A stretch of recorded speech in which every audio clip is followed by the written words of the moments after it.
За тэгээд сайн мэцэнүүд залуусаа ингээ миний бичлэг эхэлж байна. Өнөөдрийнхөө бичлэгээр бүгдээрээ аа интернет хурдаа 20% нэмэх аргыг одоо би одоо өөрөх гэж байна. Одоо тэгээд эхлэе. Тэгээд их старт төвчнөр дараад run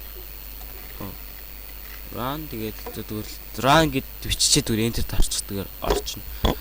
Тэгээд ерөөдөө ингэж чинь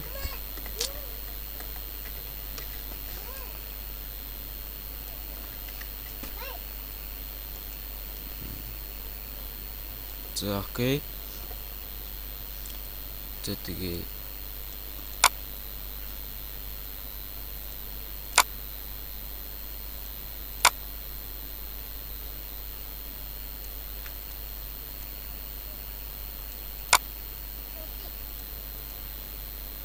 за тэгээд явтааш ингээд ороод ирнэ.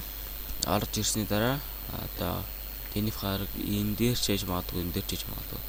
Тэгээд шууд энийг enable болгоод минийхлаар 80 гэж гарч ирдэг. Тэгээд та нарт гэж гарч ирж магадгүй. Тэрийг устгаад тийг болгоно. Тэгээд шууд апдейт дараад окей гээд одоо ингээд тэний интернет хурд ингээд ихсэн байх гэж найдаа. Тэгээд ихсэн бол like and subscribe дараарай. Peace.